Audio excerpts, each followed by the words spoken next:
now. And if that is the case, listen, if he's injured, he's injured. I highly doubt it. And if that is the case, if I'm Rangers Football Club, I'll drive him to the airport or go and get his bags packed, drive him to the airport and say bye.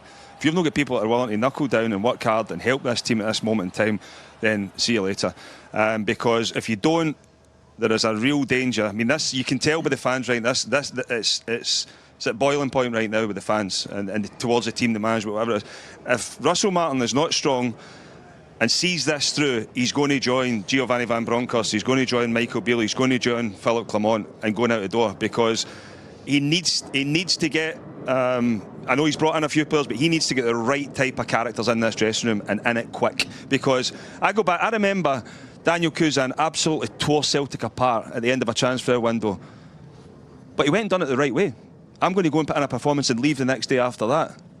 That's no going about your business the right way, refusing to come on, refusing to help your teammates.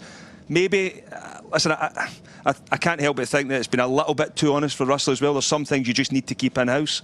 Is he deflecting there a bit, Russell? You know, another reveal. We saw it at Motherwell. He comes out, drop points again today. I'm going to out somebody to take the pressure. Yes, I can totally understand where you're coming from, but I think as a manager, you know, you're still emotional after the game, and if you're turned to your bench for a striker that the fans will think are the blue-eyed boy. I mean, I've not seen it. I've not seen what everybody thinks. I mean, there's flicks and there's tricks and there's moments where you, whoa, that's decent. But on a consistent basis, Hamza Igamane has not really done what everybody, or the level that everybody thinks he's done for Rangers. And again, he's another one that's inflated, and everybody thinks that he's better than what he is. But if you're turning to the bench, and remember Rangers started without a striker. If you're turning to the bench, and one of your players is turning around and saying, "I'm not wanting to come on, I feel an injury."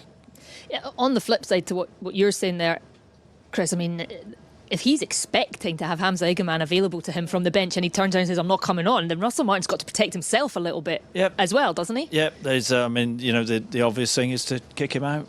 I mean, you know, get the fee, kick him out if he's not going to play. And this is where I do have, I know he's had a disastrous start, Russell Martin, but this is where I do have sympathy for him. And, you know, he spoke about it himself, you know, the culture. This has been going on for years. Rangers have been a circus for years. And, you know, I said a few years ago about them being serial losers. He has to deal with that dressing room and try and change that mentality. But I also think that the Rangers hierarchy and Russell need to look at themselves. They didn't even want to play this game initially. The only reason, you know, they played it is because Giga got red carded, and to save him for next week. And based on the first half performance, they didn't play in the game. They competed second half, and he's right talking about players' courage. It's easy to play when you're 3-0 down, when you're 1-0 down. Then, you know, players will take the ball and